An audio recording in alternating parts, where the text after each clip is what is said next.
Assalamualaikum warahmatullahi wabarakatuh. Alhamdulillahirabbil alamin, nahmaduhu wa nasta'inuhu wa nastahdihi wa nastaghfiruh wa na'udzubillahi min syururi anfusina wa min sayyiati a'malina, may yahdihillahu fala mudilla lahu wa may yudlilhu fala hadiya lahu. Nashhadu an la ilaha illallah wa nashhadu anna Muhammadan 'abduhu wa rasuluh. Allahumma salli ala sayidina Muhammad wa ala alihi wa sahbihi ajma'in. Alhamdulillah, ahlan wa sahlan. Selamat datang ke sesi kita, sesi sinopsis setiap daripada juzuk Al-Quran. Alhamdulillah, pada malam ni kita akan bersama-sama di juzuk yang ke-19 insya-Allah daripada juzuk Al-Quran, dan kita akan lihat insya-Allah beberapa pengajaran-pengajaran ataupun isi-isi penting yang terdapat di dalam juzuk ini. Juzuk ini mengandungi tiga surah, iaitu yang pertamanya adalah surah Al-Furqan, di mana kita telah melihat sebelum daripada ni beberapa ayat daripada surah Al-Furqan. Jadi pada juzuk ini kita akan melihat sambungan daripada surah Al-Furqan, dan sebenarnya sebahagian besar daripada surah Al-Furqan ini adalah terletak di dalam juzuk yang ke-19 yang sedang kita baca pada malam ini. Yang keduanya adalah daripada surah Asy-Syu'ara, iaitu agak panjang. Surah Asy-Syu'ara ni daripada ayat 1 sehingga ayat 227 227. Jadi keseluruhan daripada surah Asy-Syu'ara ini terletak di dalam juzuk yang ke-19. Kemudian seterusnya surah yang terakhir yang ada di dalam juzuk yang ke-19 ini adalah surah An-Naml. Surah An-Naml iaitu hampir separuh daripada surah An-Naml ini terdapat di dalam juzuk yang ke-19 ini, iaitu daripada ayat 1 sehingga ayat 55. Keseluruhan daripada surah An-Naml ini adalah 93 ayat semuanya. Jadi insya-Allah kita akan cuba lihat sedikit apakah yang terkandung di dalam surah yang pertama, iaitu surah Al-Furqan, di dalam juzuk ini. Jadi sebagaimana kita sebutkan tadi bahawa surah Al-Furqan ini terbahagi kepada dua, satu part sedikit termasuk dalam juzuk yang ke-18, dan satu part yang kedua ni yang lebih besar, yang lebih banyak adalah termasuk iaitu daripada ayat 1 hingga ayat 21 hingga ayat 77 termasuk dalam juzuk yang ke-29. Apakah dia sebenarnya surah Al-Furqan ini? Jadi surah Al-Furqan ini daripada namanya, iaitu dia adalah pembeza, iaitu pembeza di antara yang betul dengan yang salah. Jadi kalau kita tengok kepada tema surah Al-Furqan ini, ia adalah menceritakan tentang hampir keseluruhan kita tengok, iaitu menceritakan tentang akibat buruk, bahayanya mentakzibkan rasul-rasul. Mentakzibkan iaitu tidak mempercayai, iaitu menolak apa yang dibawa oleh rasul-rasul. Jadi di dalam surah ini kita akan lihat hampir-hampir perkara yang sama yang Allah Subhanahu Wa Taala ceritakan, iaitu yang pertamanya Allah Subhanahu Wa Taala akan ceritakan bagaimana kaum-kaum setiap daripada rasul-rasul ini mereka dimentakzibkan rasul. Mereka tak kiralah siapa saja, sebagaimana yang disebutkan di dalam surah ini. Banyak cerita-cerita yang kita tengokkan, beberapa orang nabi-nabi diceritakan oleh Allah Subhanahu Wa Taala, dan ini semua adalah untuk Nabi Muhammad sallallahu alaihi wasallam. Kerana kita tahu suasana turunnya surah Furqan ini adalah dalam suasana di mana orang-orang musyrikin ini mengganggu Nabi sallallahu alaihi wasallam, sentiasa mengatakan kepada Nabi dengan pelbagai kata-kata, dengan pelbagai tuduhan dan sebagainya, yang mana semua ini ditolak oleh Allah Subhanahu Wa Taala. Jadi kita tengok bahawa surah Al-Furqan ini menceritakan part yang pertama dalam semua keadaan adalah iaitu menceritakan tuduhan-tuduhan yang dikatakan oleh orang-orang musyrikin, orang-orang yang tak percaya. Mereka itu mentakzibkan, mengatakan bahawa rasul-rasul ini penipu dan sebagainya. Jadi kemudian Allah Subhanahu Wa Taala datang dengan ayat-ayatnya menenangkan nabi-nabi, menenangkan nabi kita sallallahu alaihi wasallam bahawa sebenarnya tuduhan ini janganlah kamu hirau, jangan kamu apa. Dan kemudian Allah Subhanahu Wa Taala pada hujung pada setiap cerita ni Allah Taala akan ceritakan akibat daripada apa tuduhan-tuduhan mereka itu, akibat daripada apa yang mereka katakan, iaitu akibat-akibat buruklah yang akan terkena kepada mereka, bala-bala dan juga balasan oleh Allah Subhanahu Wa Taala ke atas mereka ni semasa mereka berada di dunia lagi. Jadi kita tengoklah kita Allah Subhanahu Wa Taala sebutkan sini dalam surah Al-Furqan ini, maknanya akhirnya ialah Allah Subhanahu Wa Taala sebutkan di sini apa?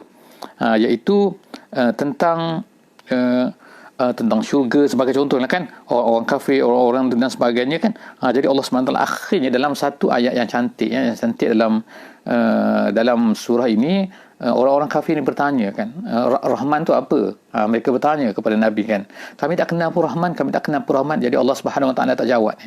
apakah dia Rahman tu, tapi Allah Ta'ala menjawab sifat-sifat orang-orang yang dikatakan, yang dipanggil dalam ayat ini, dalam surah ini dipanggil sebagai ibadur Rahman. Jadi ibadur Rahman ini iaitu hamba Ar-Rahman ni, Allah Ta'ala sebutkan sifat-sifat dia 1, 2, 3, 4 dan seterusnya. Dan insya-Allah kepada sahabat-sahabat semua yang membaca surah ni akan cuba lihat apakah sifat-sifat ibadur Rahman yang moga-moga Allah Subhanahu Wa Taala akan berikan kepada kita. Moga-moga kita akan dapat beramal dengan sifat-sifat ibadur Rahman sebagaimana disebutkan dalam surah Al-Furqan tersebut ni. Dan akhirnya Allah Subhanahu Wa Taala tutup surah ini dengan menyatakan beberapa kebesarannya yang ada, yang boleh dilihat di dalam hidup mereka, di keliling mereka, iaitu seperti contohnya siang dan malam, contohnya seperti dibangkitkan daripada tidur, seperti angin itu sebagai berita dan sebagainya. Jadi itu lebih kurang kandungan yang ada di dalam surah Al-Furqan. Kita beralih kepada surah yang seterusnya, iaitu surah Asy-Syu'ara. Jadi surah Asy-Syu'ara ni nama dia adalah Asy-Syu'ara, iaitu jamak, kata plural kepada syair. Syair ni maknanya penyair lah kan. Jadi bila sebut syu'ara ni maknanya penyair-penyair. Jadi penyair-penyair, perkataan penyair-penyair ini disebutkan oleh Allah Subhanahu Wa Taala di penghujung surah ni. Surah ini agak panjang dari segi bilangannya, tapi taklah begitu panjang sebenarnya. Tapi dari segi jumlah ayatnya sangat banyak kerana dia pendek-pendek. Iaitu kita kata sebut tadi itu 227. Tapi kesemuanya terdapat di dalam juzuk ini, iaitu juzuk yang ke-19 ni. Jadi apa yang kita dapat lihat kalau dilihat kepada keseluruhan daripada surah ini, dia bertemakan kepada iaitu temanya adalah perlunya para da'i, para penyampai Islam untuk menggunakan pelbagai cara untuk menyampaikan dakwah mereka.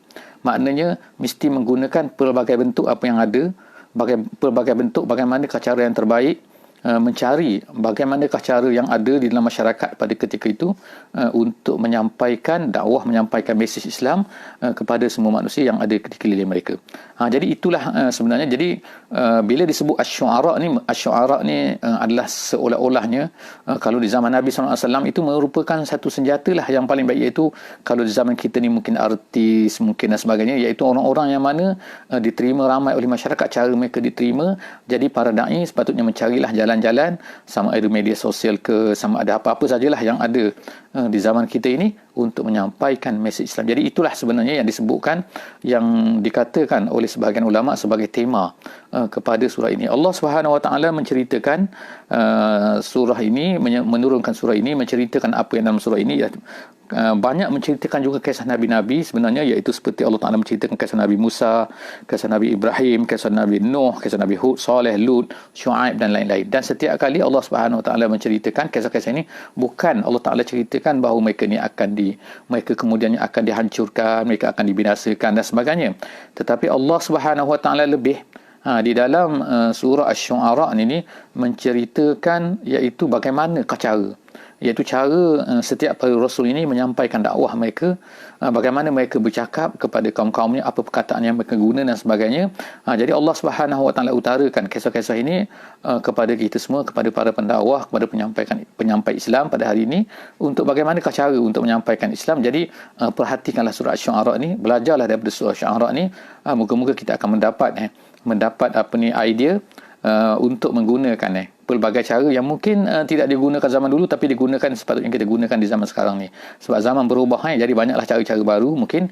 Jadi yang pentingnya ialah kita kena kreatif dalam menyampaikan dakwah, menyampaikan mesej kita kepada seluruh manusia. Allah Subhanahu Wa Taala menyebutkan di dalam surah ini tentang kisah Nabi Musa alaihissalam yang berdepan dengan ahli Firaun dan berdepan dengan tukang-tukang sihir Firaun. Jadi pada masa Nabi Musa alaihissalam ini, sihir adalah merupakan satu alat yang paling berkesan untuk menyampaikan mesej. Jadi sebab tu Allah Subhanahu Wa Taala banyak menjadikan mukjizat Nabi Musa alaihissalam ialah pada mengalahkan sihir-sihir, iaitu datang dengan sihir yang lebih kuat, seperti tukar menjadi ular, nama ular itu memakan semua ular-ular tukang sihir dan sebagainya lah. Banyak perkara-perkara yang boleh dikatakan sebagai, kalau manusia nampak tu macam sihir lah kan. Tetapi apabila zaman Nabi Muhammad SAW, perkara yang paling besar yang digunakan, yang dikagumi oleh masyarakat, yang banyak mempengaruhi masyarakat adalah apa? Iaitu kata-kata indah dan sebagainya. Jadi Allah Subhanahu Wa Taala menjadikan Al-Quran itu sebagai satu mukjizat yang paling besar, kepada Nabi Muhammad SAW, yang mana tidak dapat dilawan oleh sesiapa saja, walaupun orang Arab ni merupakan pakar-pakar dalam bahasa, pakar-pakar dalam menewaskan orang lain kalau ikutnya kan, dari segi syairnya, dari segi kata-katanya, keindahan bahasa dan sebagainya. Tapi mereka tak dapat nak lawan Quran. Jadi Quran ini telah menjadi satu mukjizat yang besar lah kepada masyarakat pada zaman Nabi sallallahu alaihi wasallam. Jadi yang terakhirnya kita lihat di dalam surah Asy-Syu'ara ini ialah Allah Subhanahu wa taala menceritakan tentang syu'ara. Jadi syu'ara ini Allah Taala sebutkan kebanyakan daripada mereka ni memanglah kita kata merapu, mengarut kan, tinggal dalam di mana-mana lah kan. Kalau sekarang kita kata penyair-penyair ni kan, pemuisi lah kan, maknanya kadang-kadang tidak berkerawan, maknanya kan tak tentu hala kan. Tetapi akhirnya Allah Subhanahu Wa Taala mengatakan bahawa tidak semua mereka begitu kan. Ada sebahagian daripada mereka ni yang okey, iaitu Allah Taala sebutkan illal ladzina amanu, melainkan orang-orang yang beriman. Jadi maknanya sini ialah kita sebenarnya boleh menggunakan cara-cara itu, cara-cara yang mungkin ada dalam masyarakat yang kadang-kadang salah disalahgunakan, kadang-kadang dipandang teruk oleh masyarakat tetapi jika sekiranya kita gunakan dengan betul, Masya Allah kan, kita boleh manfaatkan dia untuk Islam juga kan, sekiranya dia tidak bertentangan dengan syarak, insyaAllah. Jadi Allah SWT sebut semua itu adalah untuk menjadi yang ketiga, insyaAllah. Yang ketiga dan yang terakhir di dalam juzuk yang ke-19 ini ialah kita masuk sedikit dalam surah An-Naml. Surah An-Naml dalam juzuk yang ke-19 ni tak banyak sebenarnya, iaitu separuh kita kata tadi, iaitu daripada ayat 1 sehingga ayat 55. Ulama-ulama mengatakan, ulama tafsir yang membaca, yang mencuba merengkaskan, membuat sinopsis kepada surah An-Naml ni artinya semut iaitu diceritakan tentang kisah semut kisah semut yang yang berada di satu tempat, dan kemudian dia berkata kepada kaumnya. Tapi insya-Allah kita akan tengok cerita tentang semut ni secara lebih insya-Allah dalam juzuk yang ke-20 insya-Allah nanti.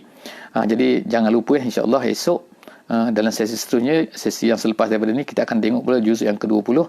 Kita akan bersama-sama melihat cerita tentang semut ni. Tetapi secara ringkasnya surah An-Naml ini ialah merupakan penceritaan Allah Subhanahu Wa Taala. Temanya adalah tema tamadun, iaitu tema kemajuan melalui tamadun. Kalau kita lihat surah Asy-Syu'ara, ialah kita mesti maju, kita mesti memanfaatkan segala cara, segala uslub, segala teknik yang ada di dalam masyarakat semasa. Tetapi dalam surah An-Naml ini Allah Subhanahu Wa Taala nak ceritakan tentang kehebatan, kepentingan, keperluan kita menggunakan segala tamadun yang ada di dalam manusia pada masa kita lah kan.